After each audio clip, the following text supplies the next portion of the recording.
주님께서 여러분과 함께 요한이 전한 거룩한 복음입니다. 그때 예수님께서 제자들에게 말씀하셨다. 너희 마음이 산란해지는 일이 없도록 하여라. 하느님을 믿고 또 나를 믿어라. 내 아버지의 집에는 거처할 곳이 많다. 그렇지 않으면 내가 너희를 위하여 자리를 마련하러 간다고 말하였겠느냐. 내가 가서 너희를 위하여 자리를 마련하면 다시 와서 너희를 데려다가 내가 있는 곳에 너희도 같이 있게 하겠다. 너희는 내가 어디로 가는지 그 길을 알고 있다. 그러자 토마스가 예수님께 말하였다. 주님, 저희는 주님께서 어디로 가시는지 알지도 못하는데 어떻게 그 길을 알 수 있겠습니까? 예수님께서 그에게 말씀하셨다. 나는 길이요 진리요 생명이다. 나를 통하지 않고서는 아무도 아버지께 갈 수 없다. 주님의 말씀입니다.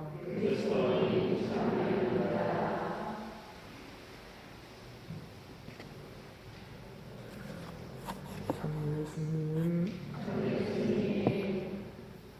공동번역의 표현을 빌려서 강론을 하겠습니다. 너희는 걱정하지 마라. 하느님을 믿고 또 나를 믿어라. 예수님이 오늘 주신 말씀입니다. 너희는 걱정하지 마라. 하느님을 믿고 또 나를 믿어라.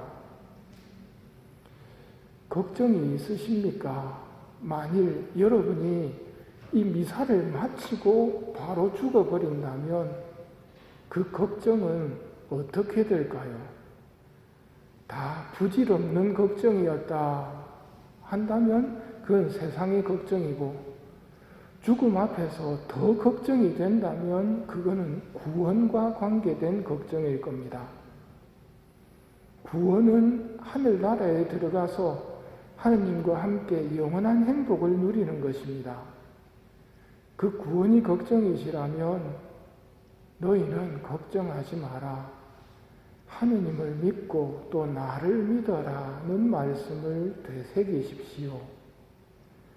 마음이 산란해질 때마다 예수님 약속의 말씀, 너희는 걱정하지 마라.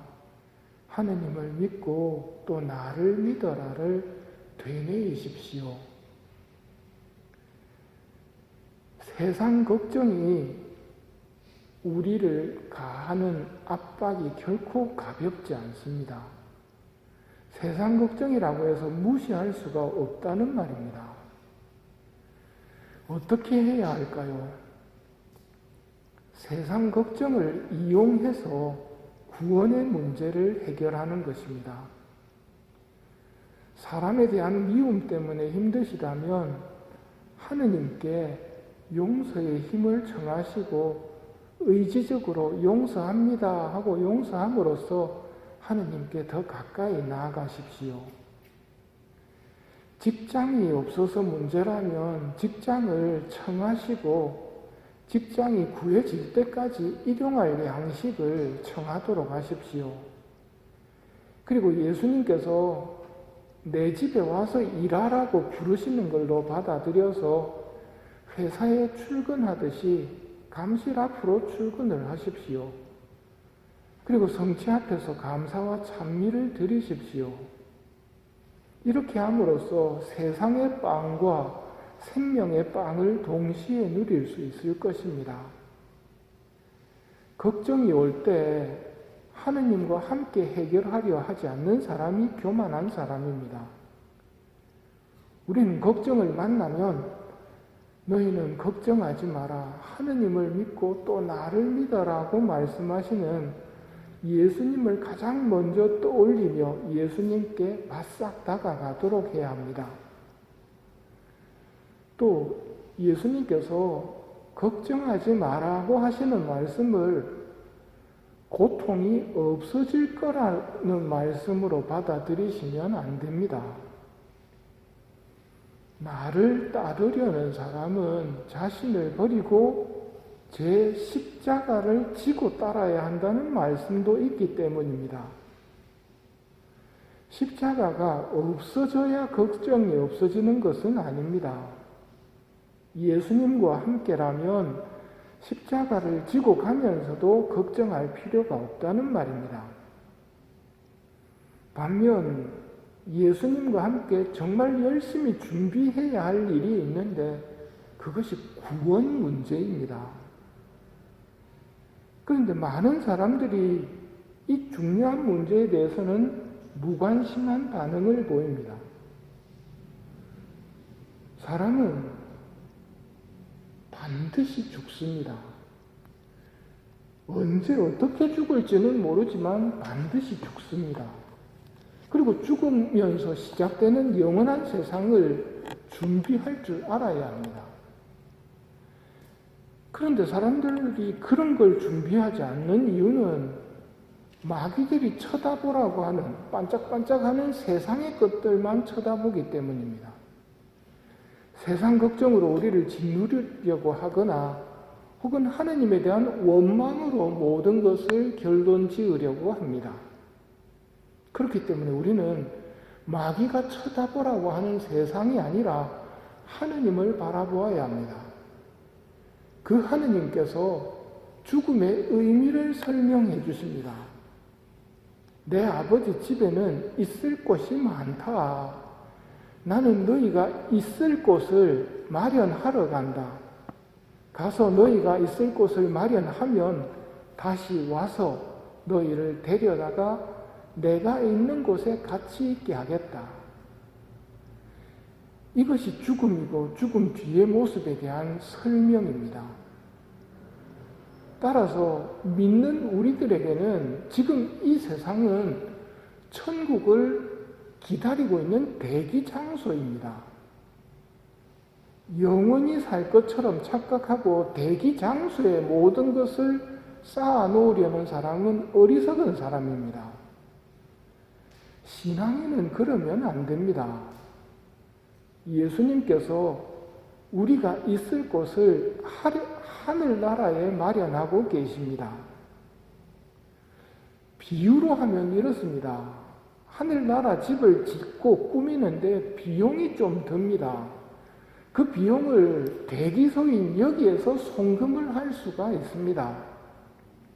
가경자 루이사 피카레타에게 하신 예수님의 말씀을 보면 하늘나라에서 돈에 해당하는 것이 뭐냐면 이 세상에서 우리가 겪은 고통이 하늘나라에서는 그만큼 가치가 있는 거라고 설명하십니다.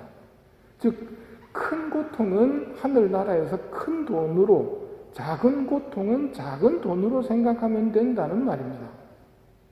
그래서 각자의 십자가를 꼭 지고 가야 합니다. 십자가를 지고 길이신 예수님을 따라가야 합니다.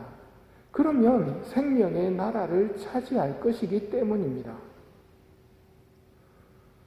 큰 고통이 큰 돈이고 작은 고통이 작은 돈이란 그거 어떻게 할 수 있습니까? 예수님께서 다른 곳에서 하신 말씀을 생각해 보면 맞습니다. 예수님이 누구에게 행복하다고 선언하셨습니까? 행복하여라 가난한 사람들, 행복하여라 슬퍼하는 사람들, 행복하여라 지금 굶주리는 사람들, 행복하여라 지금 우는 사람들, 즉 고통 중에 있는 사람들을 향해서 행복이라고 선언하신다는 것은 영원한 세상에서 그것이 행복이기 때문입니다. 그러기에 이 길에 들어선 우리는 쟁기를 잡고 뒤를 자꾸 돌아다 보는 사람은 하느님 나라에 들어갈 자격이 없다는 말씀을 자주 상기하는 것이 좋겠습니다.